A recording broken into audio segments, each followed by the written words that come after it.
Estoy invitando en los videos por lo general a que la gente que vea nuestros videos vea todo el video completo y que al final pues le ponga que le gusta o comentarios para que el video se difunda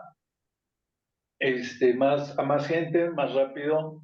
Los algoritmos de YouTube así difunden más nuestros videos.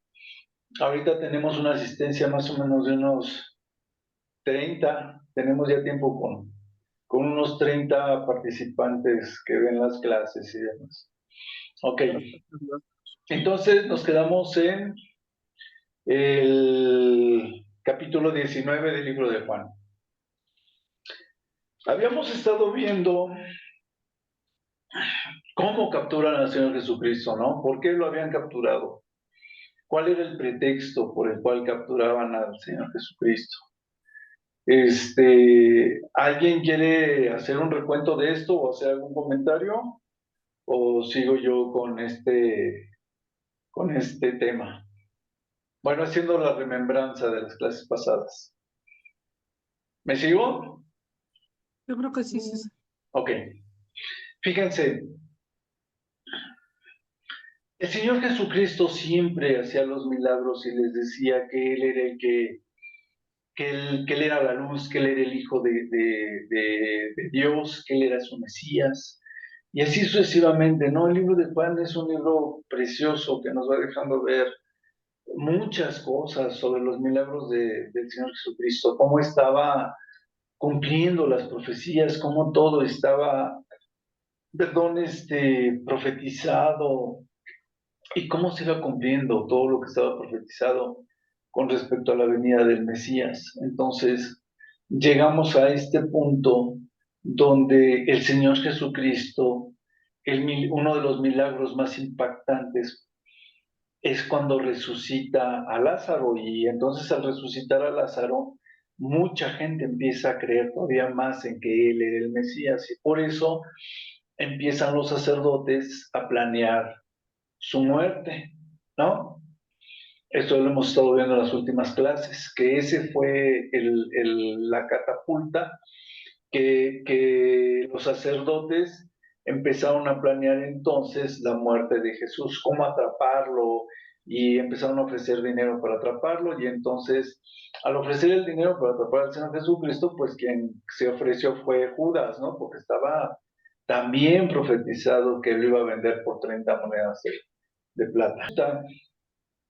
Que entonces al ver cómo se iban cumpliendo las profecías, cuando logran capturar al Señor Jesucristo, pues ya los mismos sacerdotes le decían, ¿no? Ya dinos tú si tú eres el Mesías, el Hijo de Dios. Porque pues estaban primero procurando levantarle un falso testimonio a través de falsos testigos para llegar a capturarlo, pero no lo logran.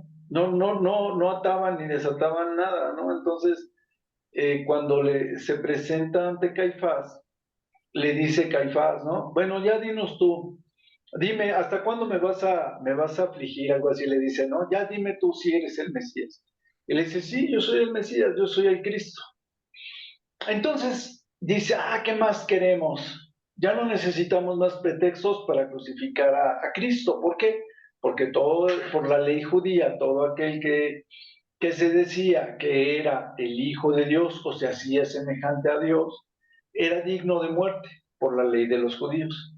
Entonces, ya estaba capturado y demás, pues ya nada más se lo llevan primero a Anás, que era el suegro de Caifás, y luego a Caifás, que lo del real sacerdocio, como los dos eran los sumos sacerdotes, Anás había sido sumo sacerdote, pero el sumo sacerdote actual era Caifás. Entonces se lo llevan a Caifás y lo capturan, ¿no? Bueno, ahora vamos a empezar con la crucifixión del Señor Jesucristo. Y antes de entrar en este punto, no vamos a ver en los 4 evangelios aparece la negación de Pedro. No vamos a ver los 4, nada más quiero hacerles mención de 2, 3 detalles que son importantes antes de entrar a esto último que es el desenlace ya de la crucifixión, ¿no? Porque los detalles de la presión del Señor Jesucristo podemos estar viendo en las dos últimas clases. La vez pasada leímos Mateo 27, pero quiero hacer énfasis en esto. Fíjense, dice así. Dice, ¿ya lo tienen? Mateo 27, del 23 al 25. Dice, y el gobernador les dijo, pues qué mal ha hecho. Pero ellos gritaban aún más diciendo, sea crucificado, ¿no?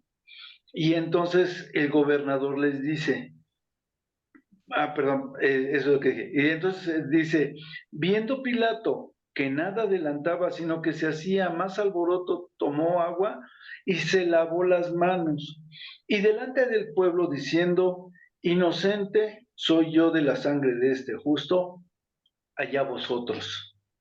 Entonces ellos les respondieron, ¿no? Dice, y respondiendo, todo el pueblo dijo, su sangre sea sobre nosotros y sobre nuestros hijos.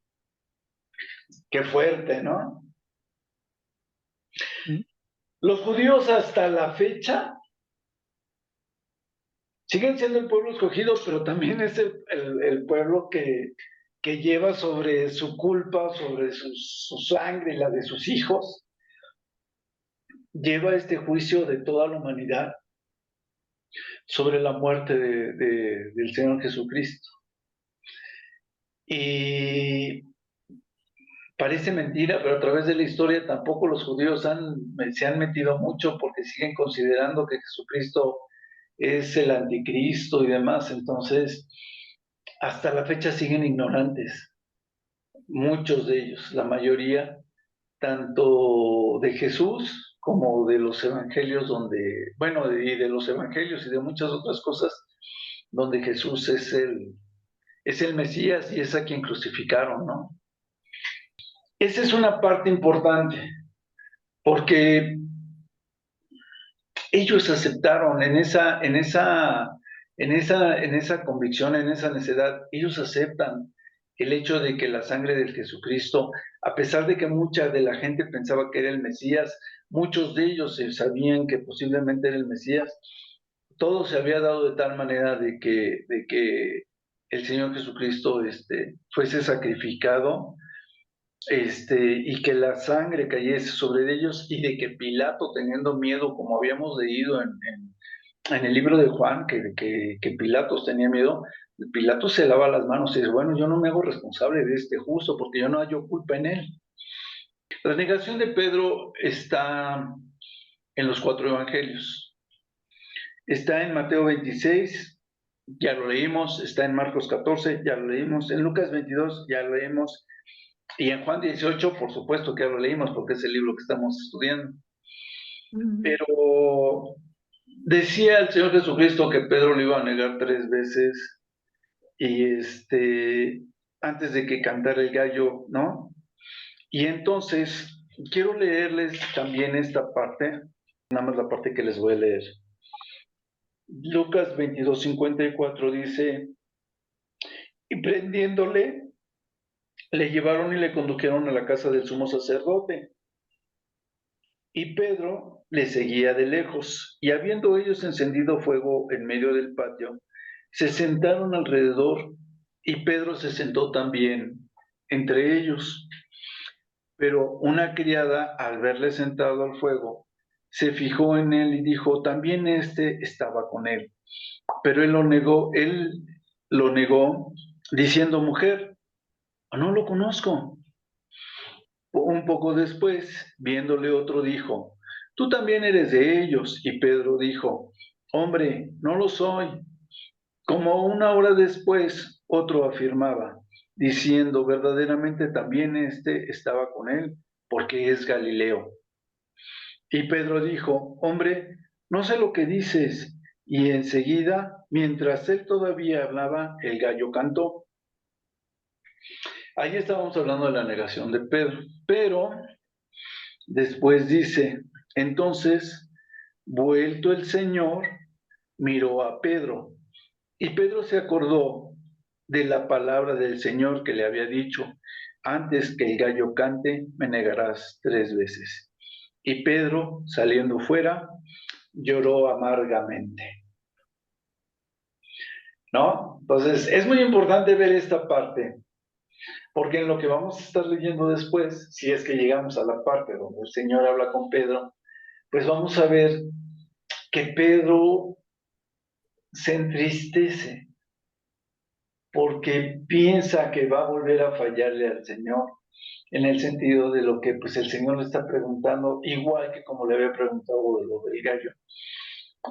Bueno, le había anticipado que lo que le iba a negar 3 veces. Pedro sabe que también va a fallar. Entonces, nada más estoy recordándoles estos puntos, porque estos puntos son importantes en el desenlace. Obviamente lo del pueblo judío pues es un desenlace que ya se lleva todo el resto de la historia, ¿no? Hasta nuestras fechas. Pero el de Pedro es un hecho importante porque lo vamos a ver ahorita como parte del tema, ¿no? Para cerrar el libro de Juan. Digo, perdón, de Juan. Ok, ahora sí, va en serio. Vamos a Juan, al capítulo 19. Nos quedamos en el versículo 17. Por favor, Alfa, ¿te lees esta parte de la crucifixión y muerte de Jesús? Una vez que dice, no, crucifícale, crucifícale, entonces lo entrega Pilato a que lo torturen. Ya lo habían golpeado antes y ya le habían hecho muchas cosas cuando Pilato lo quiere dejar libre.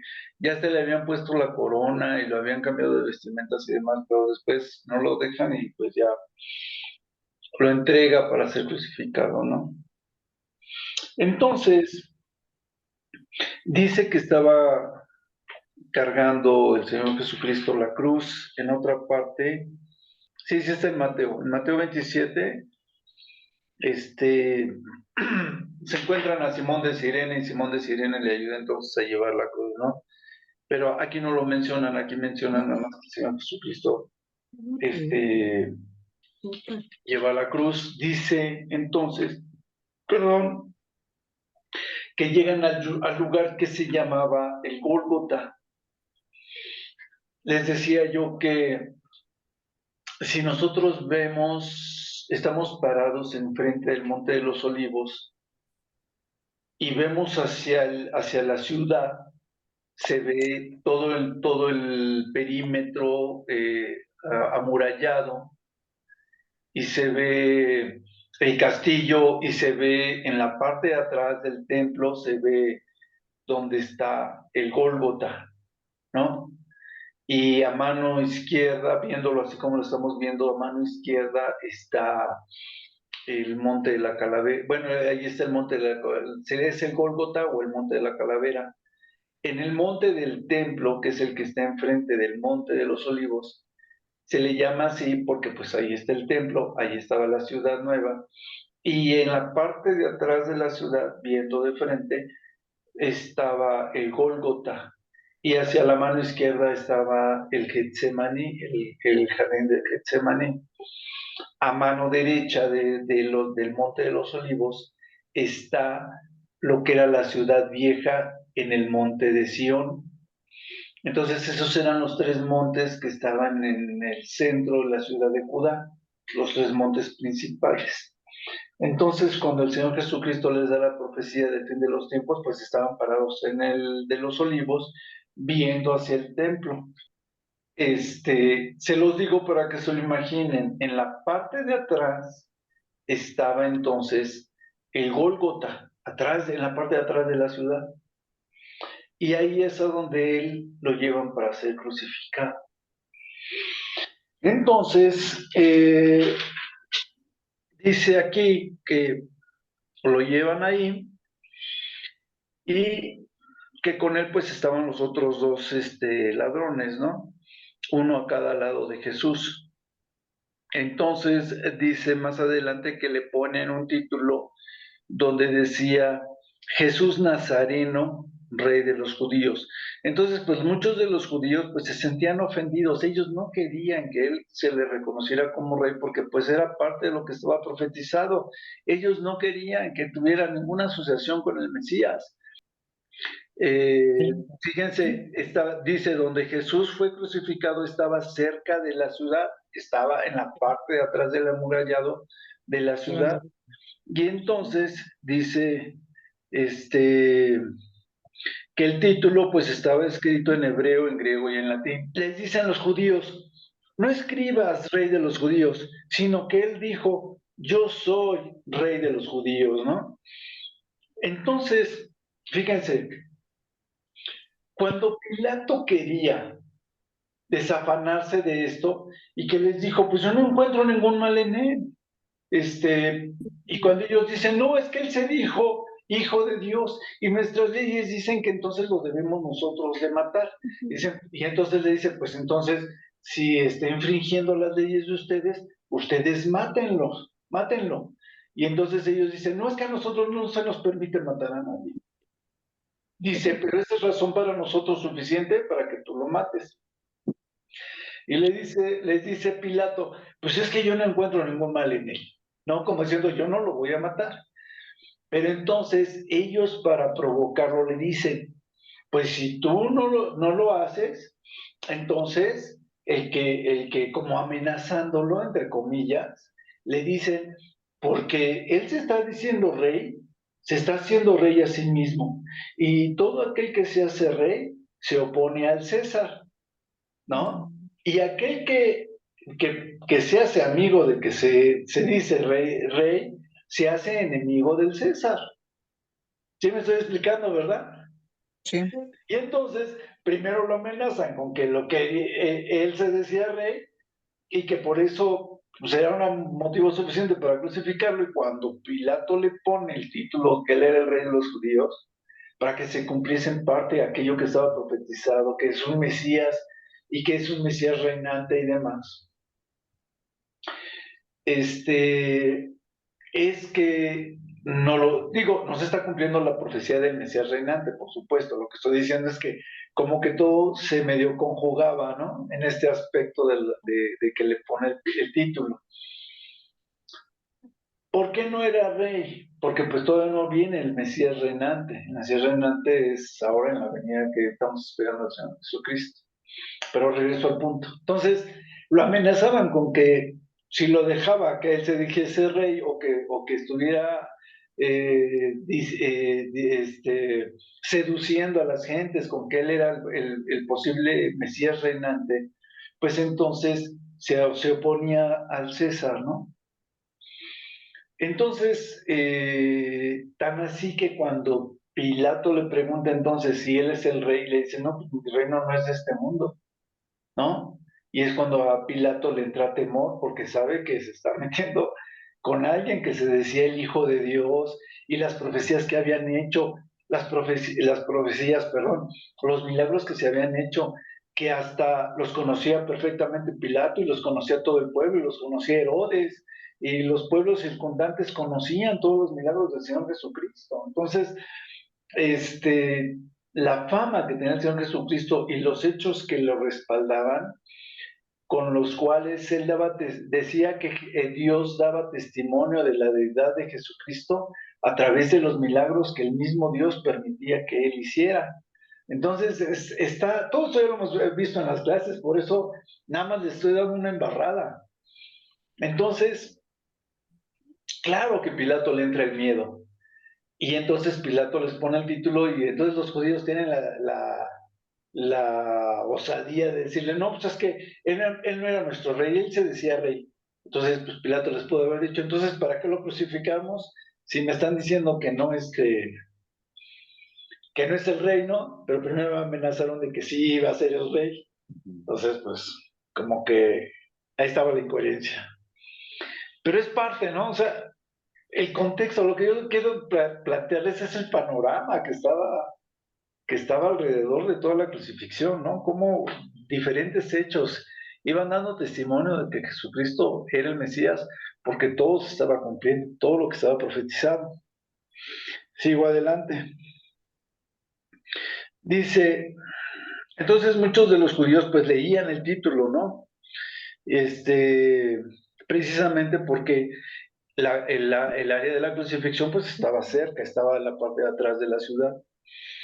Entonces dice en el 27 que les dice Pilato, lo que he escrito he escrito.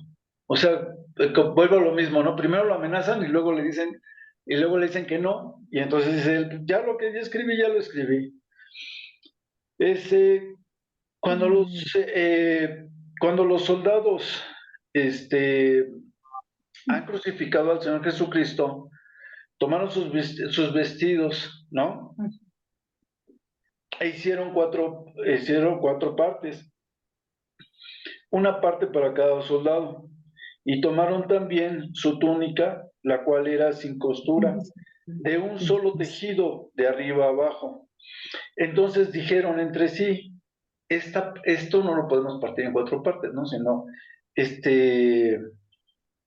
dice, no la partamos, sino echemos suerte sobre de ella, a ver de quién será. Esto fue para que precisamente se cumpliera alguna de las profecías que estaba en el Salmo 22:18, donde decía que echaron suerte sobre pues que era la túnica. Y entonces, repartieron entre sí los vestidos y eso es lo que decía la profecía, dice la profecía, repartieron entre sí mis vestidos y sobre mi ropa echaron suertes, ¿no? Eso es lo que dice el Salmo. O sea, y pues así lo hicieron los soldados, cumpliéndose una parte más de las profecías que estaban sobre la crucifixión del Señor Jesucristo.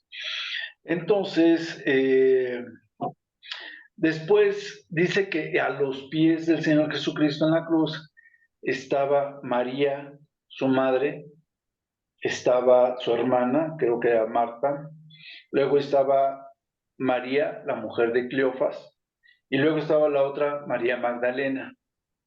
Y como ya no había entradas para las Marías, pues ya no entró ninguna otra María. Nada más esas tres Marías y una Marta. Como siempre, haciendo mis chistes malos, pero bueno. Ay, Tres Marías César. y una Marta. Entonces, el caso que cuando Jesús ve a su madre y al discípulo que él amaba, que se supone que era Juan, y le dice el discípulo amado, le dice, mujer, he ahí tu hijo. Y después le dice al discípulo, he ahí tu madre. Y entonces dice que desde ese momento, pues el discípulo la recibe a ella como en su casa. Este, sabiendo que Jesús después, eh, sabiendo que Jesús que ya estaba todo consumado, también dice para que la escritura se cumpliese, dice, tengo sed. Esto se supone que también está en el Salmo 69:21. Fíjense, y aquí son los fragmentos que decíamos que muchas veces los discípulos, una vez que se escriben los libros de los evangelios, yo creo que después de que el Señor Jesucristo estuvo los 40 años los 40 días con ellos, les empieza a aclarar muchas de las profecías, cómo se fueron estando cumpliendo de acuerdo a estos fragmentos que venían en los salmos y demás. Porque cuando los lees así de corrido, pues no asocias muchas cosas, ni aún sabiéndote ya la historia de la crucifixión, ¿no? Ok, entonces la referencia estaba en el Salmo 61. Cuando Juan lo narra, pues hace referencia a esta profecía del Salmo 69. Ok, muy bien. Entonces, está una vasija llena de vinagre, que en algún momento nos lo explicaba Eric en una de sus predicaciones, que decía que el vinagre lo utilizaban como un analgésico para disminuirles el dolor. Y entonces, por eso, cuando le quieren dar el vinagre al Señor Jesucristo, Él no lo acepta. Entonces dice que ellos empapando el vinagre en una esponja y poniéndola en un hisopo, se la acercan a la boca. Y cuando el Señor Jesús toma o prueba el vinagre, Dice en unas partes que lo rechaza, pero aquí dice que una vez que lo toma, dice, consumado es, y habiendo inclinado la cabeza, entrega el espíritu. Tal vez en clases posteriores entremos otra vez en esta parte de la crucifixión y tal vez desmenucemos otros detalles, pequeños detalles, como le acabamos de hacer ahorita con lo de la captura del Señor Jesucristo, porque también estaría interesante ver todo esto y la resurrección cuando se presentan las mujeres, ¿no? Que pues estuvo bastante interesante. Ok, entonces, pero por lo pronto vamos a seguirnos de filo para que nos alcance el tiempo. Tal vez alcancemos a leerlos todo el libro de Juan, lo que nos falta. Por favor, Javi, el costado de Jesús traspasado. Entonces, sí, ¿Quién es Javi. el discípulo amado? ¿Juan? Juan era el discípulo amado. Ok. Javi. Pues empieza desde el principio porque yo no estaba desde el principio. No te preocupes, está grabado. Te voy a aplicar la que es la grabación. Ahí luego ves la grabación. Qué flojo, de veras. No, lo que pasa es que no me da tiempo, mano, no juegues. Está bien, está bien. Vamos a la mitad. Bueno, no siempre, pero sí, luego nos falta tiempo. Ok. El costado de Jesús traspasado, estaba profetizado, así se titula esta parte, porque es muy importante ver estas dos profecías. Una, que voy a ir por partes, como lo estábamos leyendo en ocasiones anteriores. Decíamos que el costado de Jesús es traspasado. Entonces los judíos, por cuanto era la preparación de la Pascua, a fin de que los cuerpos no se quedasen en la cruz en el día de reposo, pues aquel día de reposo era de gran solemnidad, rogaron a Pilato que se les quebrasen las piernas y fuesen quitados de ahí. Decíamos que en la noche agarran al Señor Jesucristo, ¿no?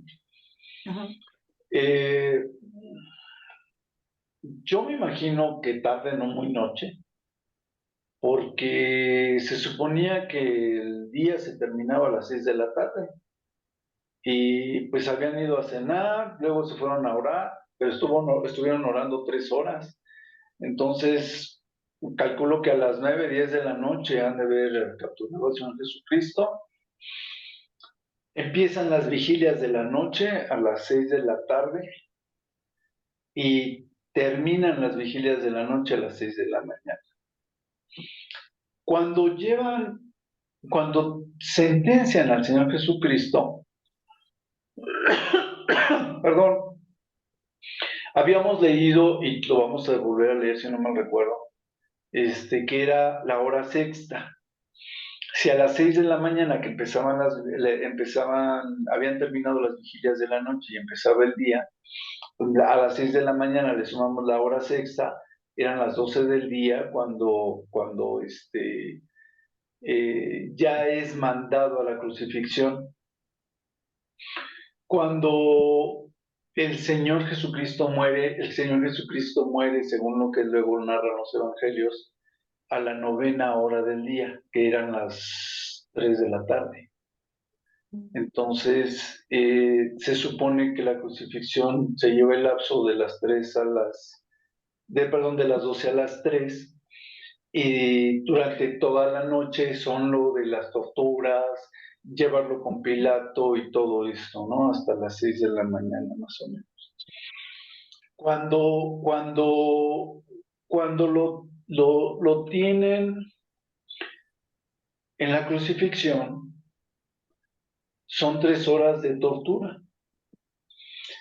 Y se suponía que la Pascua empezaba a las 6 de la tarde de ese mismo día. Entonces no les iba a dar tiempo de bajarlo, prepararlo y todo para la sepultura, si no se morían antes de las 3 de la tarde o a las 3 de la tarde. Por eso les piden a Pilato que por la festividad tenían ellos que hacer eso. Además, ellos no podían tocar un muerto porque tenían que purificarse para poder entrar a la Pascua. Entonces, todo ese proceso más el proceso de que el Señor Jesucristo cuando entra a la ciudad, ya sabe que va a pasar la cena, que va a entrar la entrada triunfal, que les va a preparar a sus discípulos, que lo van a traicionar. O sea, todo estaba perfectamente trazado, medido y con los tiempos bien coordinados. Bueno, nada más quiero que se den cuenta de la precisión con la que todos los eventos se fueron dando. Entonces, a las casi 3 de la tarde, piden que se les rompan los huesos. Faltaban otras dos profecías, además de la profecía de ser crucificado en un madero, que iba a ser maldito y que vendido por 30 monedas de plata y todas las profecías que también ya vimos que se fueron cumpliendo. Aquí se cumplían otras dos profecías. Una era que iban a atravesar con una lanza a su costado, pero que a diferencia de a los otros que se les tenía que romper los huesos por la Pascua, a pesar de todo eso, al Señor Jesucristo para cumplir las profecías no le rompen los huesos porque estaba profetizado y porque por otro lado, él ya estaba muerto cuando llegan a romperle los huesos, ¿no? Ya ven que parte de esta sincronización para llegar a esto, a que todas las profecías se cumpliesen, hasta esos detalles estaban cumpliéndose. Entonces lo remarco nada más, lo leo para que quede remarcado. Y entonces dice que se les rompiesen las piernas para que pudieran entrar al día de reposo en ese día de la Pascua. Y entonces dice, vieron ya muerto, lo vieron, entonces dice en el 33, más cuando llegaron a Jesús, como le vieron ya muerto, no le quebraron las piernas, ¿no? Y después dice en el 34, pero uno de los soldados le abrió el costado con la lanza y al instante salió sangre como agua, ¿no? Y como agua, y agua, algo así dice, y agua. Salió Ok, sangre y agua, no como sí, agua. y agua. Y agua, sí, ya corregí, Rafa. Y entonces dice, y el que lo vio da testimonio, y su testimonio es verdadero, y él sabe que dice verdad, para que vosotros también lo creáis. ¿Quién lo vio? Pues lo vio Juan. Sí me estoy explicando, ¿no? Mm. Entonces, él es el que da testimonio de todo esto que va a pasar en la crucifixión. Todas estas cosas sucedieron para que se cumpliese lo que dice en las profecías que decía, no será quebrado hueso suyo. Y esto lo dice en Éxodo 12:46, en Números 9:12 y en el Salmo 34:20. Más adelante, y también en otras de las escrituras, dice, mirarán al que fue traspasado, ¿no? O al que traspasaron, leyéndolo literalmente. Entonces dice Zacarías 12:10 y Apocalipsis 1:7. Y vuelvo a lo mismo, eran profecías que se habían dado. Cuando hablamos de la profecía, ya en Apocalipsis, es una profecía que ya le estaba dando el mismo Juan, pero la está dando porque es el Cristo que fue traspasado, ¿no? Cuando los ángeles y los de las ciudades, todos van a ver al que fue traspasado. ¿Sí me estoy explicando, verdad? O sea, aunque es una profecía que da Juan después, pero le está dando para su venida del Señor Jesucristo, donde lo van a ver las naciones al que fue traspasado. Por eso viene la profecía en Apocalipsis también. Ok, seguimos. Jesús es sepultado. Angélica, ¿lo puedes leer este tramo? ¿Tienes Reina Valera 60? José de Arimatea también era de los discípulos de Jesús, pero era secretamente, dice, por miedo a los judíos, ¿no? Porque pues también los judíos ya sabíamos que tenían amenazados a todos de que pues aquel que confesase que Jesucristo era el Mesías, ya lo habíamos visto en las otras clases, pues iba a ser destituido de la iglesia. Entonces, le viene y le ruega a Pilato que le permitiese llevarse el cuerpo del Señor Jesucristo. Y entonces Pilato le dice que sí.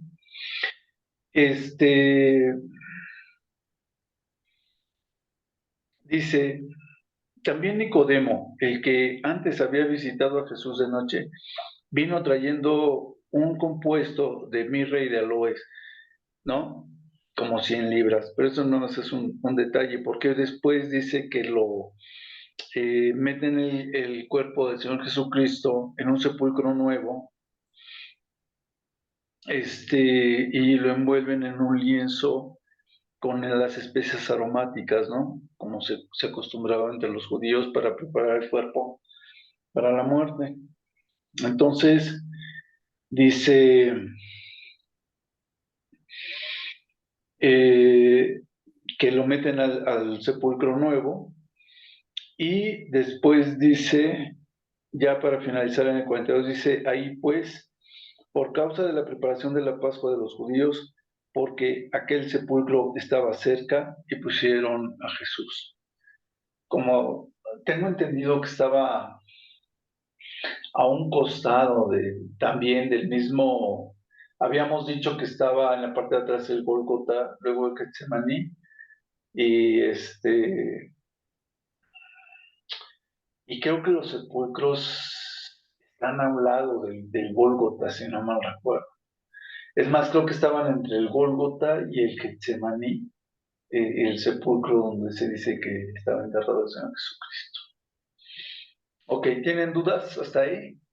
No. No. Está muy, muy fácil, ¿no? Por las mismas prisas, luego metieron ahí el Señor Jesucristo. Ok. Pregunta, Sí, bueno, pregunta tonta. no hay Eh, preguntas. em,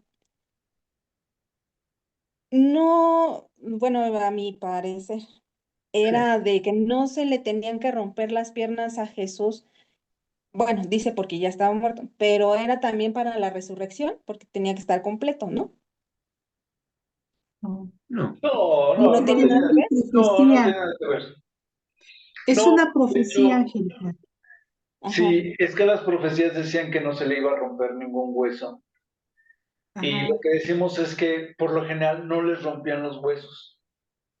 Ujú. Pero Pero por la premura. romperle los huesos, como ya de por sí estaban colgados y estaban ya muy agotados y demás, desangrados y demás, ese estrés de muerte se aceleraba porque llevaban y les rompían los huesos y entonces pues se tendían más, ya no tenían el soporte de abajo. Ujú. Digo, según en algunas narraciones, ¿no? Dicen que por lógica así sería. Entonces, al tener esos daños, era por lo que se aceleraba la muerte todavía más. Ok, la resurrección, por favor, el principio del capítulo 20. Aquí lo narran como si fuese inmediatamente, pero no es tan así, sino que después es inmediatamente después de la Pascua, al tercer día, cuando resucita el Señor Jesucristo. Dice, el primer día de la semana, María Magdalena fue de mañana siendo aún oscuro al sepulcro y vio quitada la piedra del sepulcro. Se dice que la piedra era una rueda grande de alrededor de casi 1,5 metros, 2 metros, no, 2,5 metros, bueno, sí, como 2 metros de alto, ¿sí? Entonces la rodaban sobre sobre un canal que había y así se abría el sepulcro. Volvían a rodar y cerraban el sepulcro. Cuando en una de las partes de los evangelios se dice que lo sellan todavía para evitar que los discípulos fueran Por el cuerpo. a sacar, sí, a abrir la tumba del Señor Jesucristo. Entonces, previendo precisamente que no fuera a decir que estaba resucitado. Cuando va María de madrugada, va ella y otras mujeres, aquí no lo dicen, a, a preparar el cuerpo. Iban pensando quién les iba a remover los sellos, que eran unos clavos que metían, si no mal tengo entendido, para que la piedra no rodara. Y que quién les iba a mover la piedra. Cuando llegan, el sepulcro ya está abierto. Y entonces pasa que se le aparecen los ángeles y demás, eso lo vamos a ver en las otras clases para ver todos estos puntos que en alguna clase ya algunos años atrás ya lo hemos visto, pero que valdría la pena retocarlo porque está muy padre. Sale María corriendo a avisarles que el maestro ya no está. Y entonces es lo que decíamos, ¿no? No alcanzaban todavía a comprender muy bien los discípulos qué estaba pasando. Cuando se encuentra el Señor a los dos que iban de camino a Arimatea, y así sucesivamente, ¿no? No alcanzaban todavía a entender. Decían, bueno, sí era el Mesías, pero sí lo crucificaron. Entonces, ¿qué pasó? Porque él había dicho que iba a resucitar al tercer día y cosas por el estilo. Llega María corriendo a donde ellos estaban en oración y todo eso. Dice, entonces corrió, dice en el 2, y fue a Simón Pedro y al otro discípulo al que amaba a Jesús y les dijo, se han llevado del sepulcro al Señor y no sabemos dónde lo han puesto. Entonces ya se le habían aparecido los ángeles y todo, ya le habían explicado a María, pero ahí va y le dice, pues se lo llevaron y no sé dónde está, ¿no? No sabemos dónde está. Sale Pedro corriendo y sale, claro, Juan también corriendo, pero como Juan era más joven que Pedro, pues le gana la carrera. Llega primero el discípulo amado, ¿no? Y entonces se queda afuera, ¿no? Dice, y bajándose a mirar, vio los lienzos puestos ahí, perdón, dice, pero el otro discípulo corrió más a prisa que Pedro y llegó primero al sepulcro. Llega pero no entra, dice, y bajándose a mirar, vio los lienzos puestos ahí, pero no entró. O sea, ve los lienzos con los que habían envuelto al Señor Jesucristo y todo, pero estaban afuera del sepulcro. Él ya no entra. Y entonces, dice, entonces es cuando llega Simón y entra en el sepulcro y vio los lienzos también puestos ahí y vio el sudario que había estado sobre la cabeza de Jesús, que no estaba también con los lienzos, sino que el lienzo estaba, el sudario estaba enrollado en un lugar aparte. Entonces entró también el otro discípulo que había venido al sepulcro y lo vio y entonces creyó. Entonces, hasta entonces ellos creen, pero vuelvo a lo mismo, ellos siguen en ese proceso de aprendizaje porque todavía no les queda perfectamente claro las profecías que hablaban del Mesías, cuáles eran las que hablaban del Mesías reinante, cuáles eran las que hablaban del sufriente. Y entonces dice que porque no habían entendido todavía las escrituras, que decían las escrituras que era necesario que muriese y que resucitase el Señor Jesucristo, ¿sí? Que resucitase de los muertos. Entonces, ellos van y les platican lo mismo que les está pasando, algo que ya les había platicado María, va y también se los platica al resto de los discípulos. ¿Dudas hasta ahí? Yo creo que está muy claro, ¿eh? Sí, Quique. Una Sí. pregunta. ¿Dónde dice que los ángeles hablan con María? Está en los otros evangelios. Ajá. En la narrativa de los otros evangelios. Eso lo vamos a ver en las otras clases. Vamos a hacer la comparación de los evangelios para ver qué. ¿Mande? Y me va a hacer continuar en la otra clase. En el mismo lugar, en el mismo canal. Sí, nos vamos a quedar ahí para que se queden picados. Entonces, vamos a ver cómo Jesús se le aparece a María Magdalena. ¿Por qué? Porque se les había aparecido la primera ocasión. Van con los discípulos y cuando regresan y ven los discípulos que están los lienzos y que está el sudario y demás, también se le vuelve a aparecer el ángel a María. ¿Sí? Ok. Dice, Jesús se aparece a María Magdalena. Esto es fácil, está rapidito. María estaba junto con ellos, pero Cuando ella se asoma, ve a dos ángeles. Y entonces,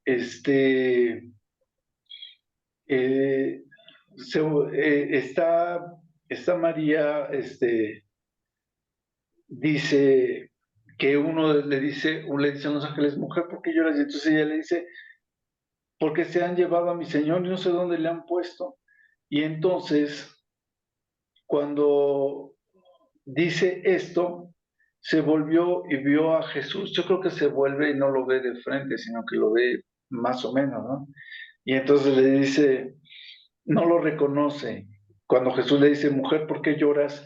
¿A quién buscas? Y ella pensando que es el hortelano, dice, pues, se han llevado, dice, Señor, si tú te has llevado, tú lo has llevado, dime dónde lo has puesto y yo lo llevaré, ¿no? O sea, yo lo prepararé y lo llevaré a la sepultura o lo pondré en otro lado si es que lo iban a mover. Cuando el Señor le dice Jesús, María, ella ya lo reconoce entonces, ¿no?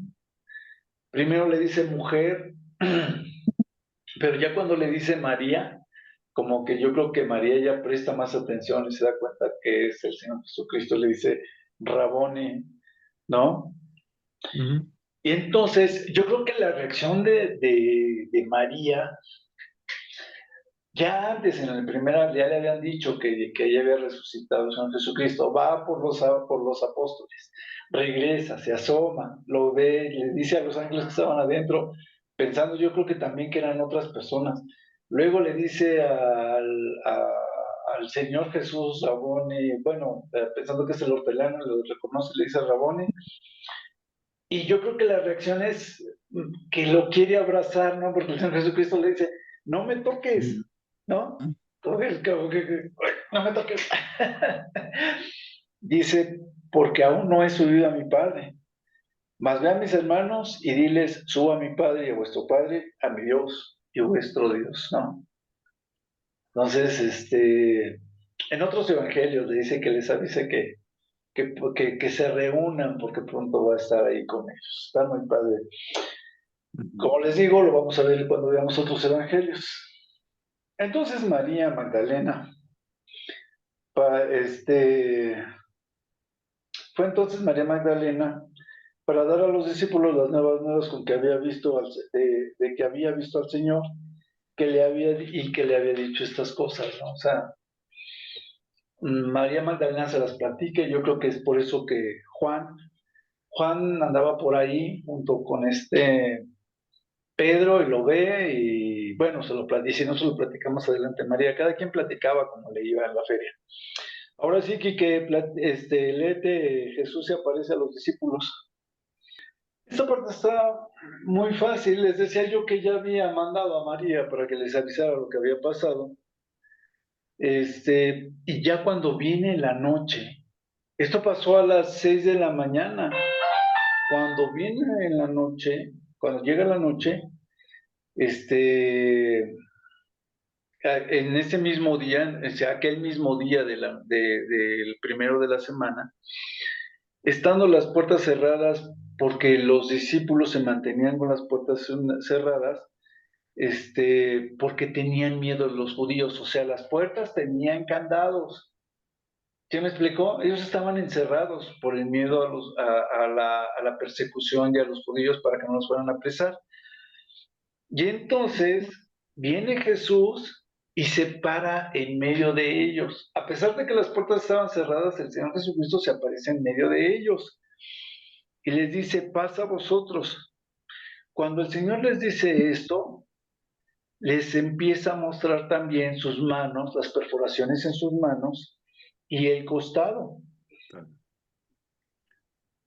Entonces los discípulos, al ver que se trataba del Señor Jesús, se regocijan. En otros evangelios dice que primero tienen miedo pensando que es un fantasma, pero después el caso es que se regocijan cuando ya ven que es Él.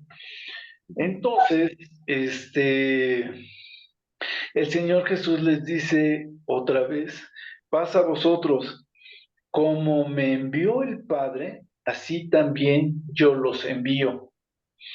Esta parte está muy padre porque cuando el Señor Jesucristo se les aparece, les dice, así como yo tenía una misión que cumplir y por eso vine, fue encarnado, dice, así como Dios me envió para anunciar el Evangelio, así ahora yo los envío a ustedes para que hablen sobre esta resurrección, sobre mí como el Mesías, y para que preparen el mundo para el Mesías reinante, ¿no? Para que lleven este Evangelio. Y entonces dice, así también yo os envío. Cuando dice esto, sopla el Señor Jesucristo y entonces les dice, reciban el Espíritu Santo. ¿Ya vieron? Habíamos platicado de por qué el Espíritu Santo todavía no estaba puesto en nadie. Era muy raro al que se le ungía con el Espíritu Santo, como a los reyes, a los profetas y cosas así. Y en algunos de los casos era temporal. Aquí el Espíritu Santo que les da el Señor Jesucristo es ya para que, como Él les decía, les convenía que el Señor Jesucristo se fuera para que entonces el Espíritu Santo pudiese venir y habitar en ellos. Entonces el Señor les sopla para que reciban el Espíritu Santo. Y entonces les dice una función muy importante del Espíritu Santo, que era a quien ustedes les remitan los pecados, les serán remitidos, y a los que se los retengan, les serán retenidos. ¿Sí ven? Sí. Entonces, pues nosotros tenemos el Espíritu y no sé, yo creo que no es nuestra función ni quitar pecados, ni poner pecados, ni de retener los pecados, pero sí nuestra función es llevar este evangelio para que efectivamente a las gentes a las cuales nosotros les enseñemos sobre el evangelio puedan ser quitados sus pecados, ¿no? A través de la aceptación del Señor Jesucristo. Y también igual, aquellos que no cumplan este mensaje, que no cumplan esta misión, pues también lo vemos muchas veces, ¿no? Que nos pueden decir, bueno, a mí me conociste mucho tiempo y nunca me hablaste del Señor Jesucristo, ¿no?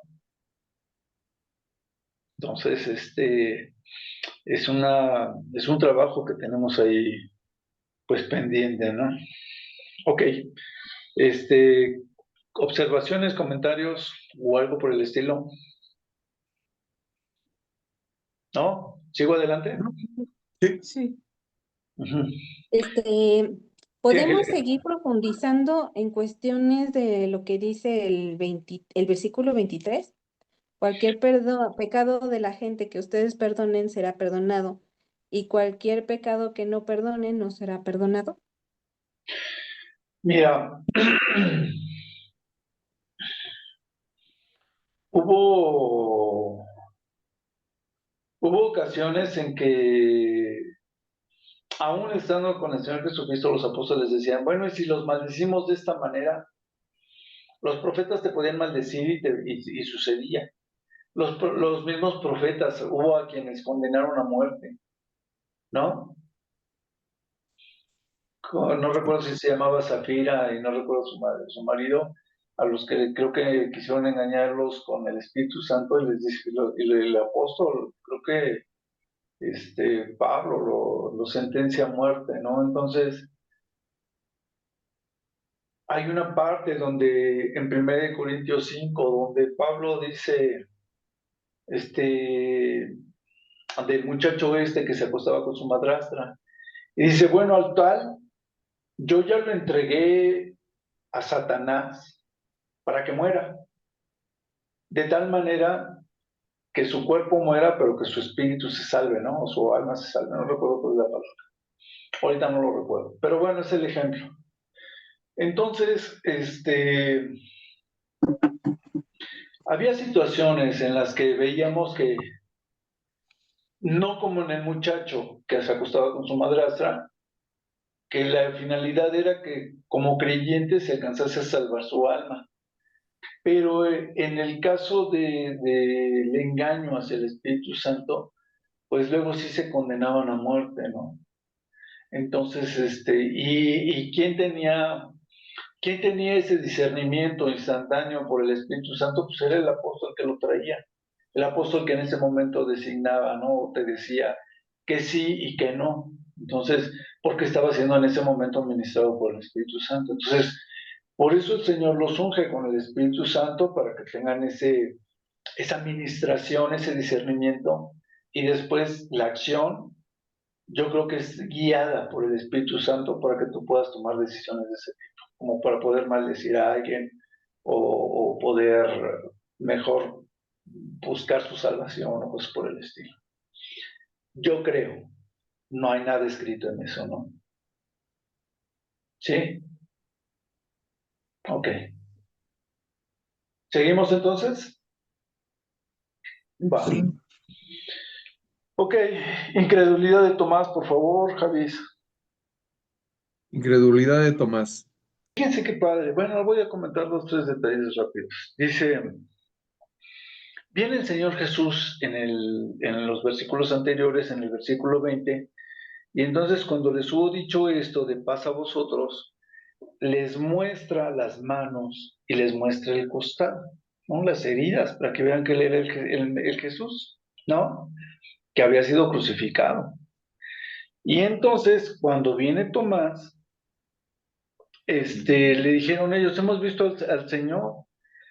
Y entonces dice Tomás, si no viere en sus manos la señal de los clavos y metiere mi dedo en el lugar de los, perdón, vuelvo a lo mismo, si no viere en sus manos la señal de los clavos y metiere mi dedo en el lugar de los clavos y metiere mi mano en su costado, no creeré.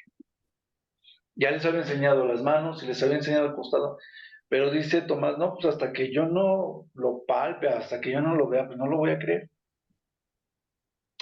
Entonces,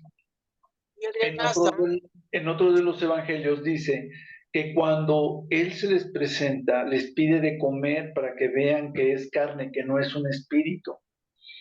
¿Sí me estoy explicando, no? Entonces, Sí. por eso Tomás decía, bueno, pues hasta que yo no lo toque, pues voy a saber que es carne y que no es espíritu y que es el Señor reencarnado, ¿no? ¿Sí me expliqué, verdad? Entonces, sí, seguimos.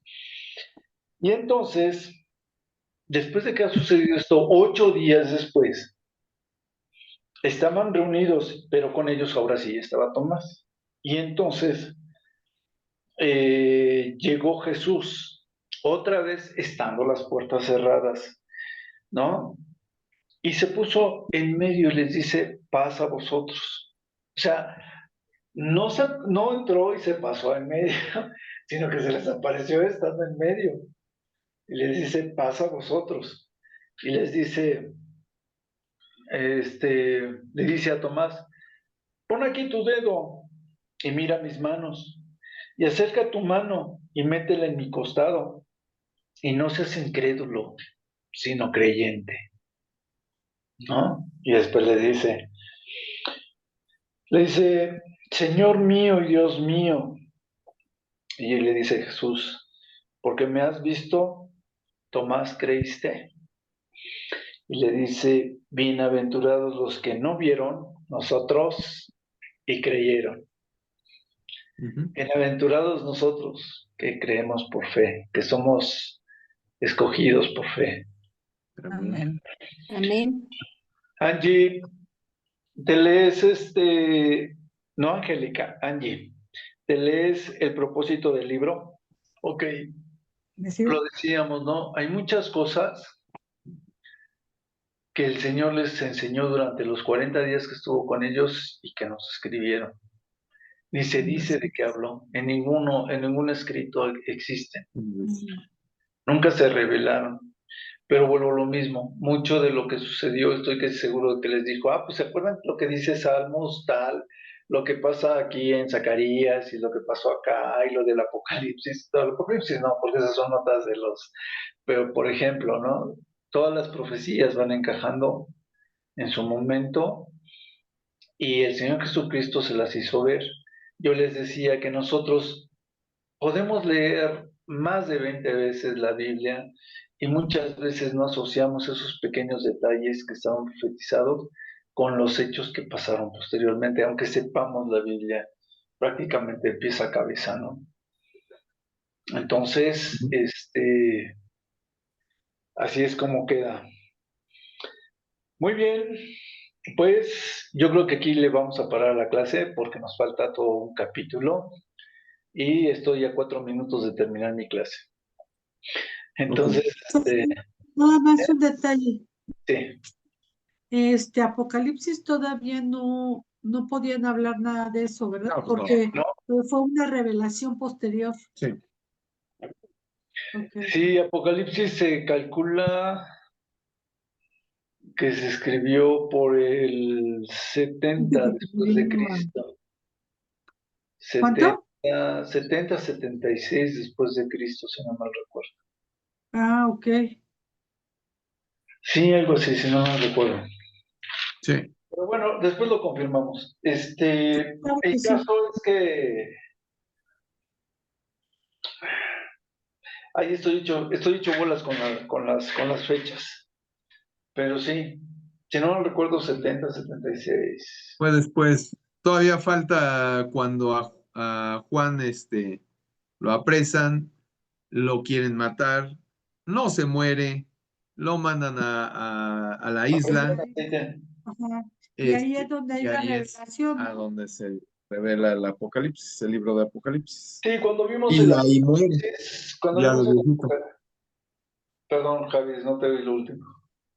Que ahí es a donde muere, Ah, ok. en la isla. Sí, sí, en la isla de Patmos, sí, tienes razón. Pero bueno, lo que estábamos viendo cuando vimos sobre las profecías del Apocalipsis,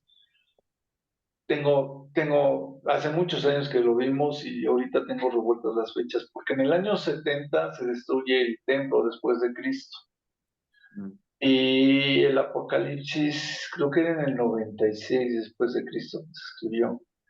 Pero se me hace mucho, porque aunque Juan fuese joven, pues, estaríamos diciendo que lo escribió que a los 90, 120 y tantos años, ¿no? O 100, Acuérdate que vivía 100 más antes años. que ahora. Entonces, pero estoy confundido con las fechas. Pero si no me recuerdo, Apocalipsis fue 96 después de Cristo y la destrucción del templo en el 70 después de Cristo. Luego lo vemos, ¿no? O ahorita lo vemos. Así Sí, que todavía claro que está sí. bien. Nada Entonces, más fue como comentario. secretario, ¿lo puedes ir viendo, por favor? ¿Cuándo se escribió el Apocalipsis? Javis, tú que siempre andas viendo, viendo fechas y demás. Tengo cara, pero no soy secretario, man. Soy mecánico, soy secretario mecánico. Tú quieres ser más Ya lo rápido checo, de la no se historia. preocupe. Tú quieres ser más rápido de la historia. No, pero puedes ver ahorita, te digo, le puedes echar un vistazo. O Sí, lo de- espérame.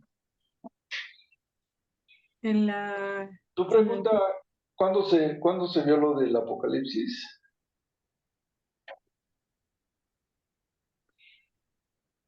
El templo estoy seguro que se destruyó en el 70. Por eso creo que en el 96 se escribió el Apocalipsis. ¿Cuándo se escribió el Apocalipsis? Sí, en el 96 después de Cristo, para que vean que no soy tan malo como pensábamos. Ok, y luego seguimos con el capítulo final. Ahora que regresemos, vamos a orar para despedirnos y ahorita nos ponemos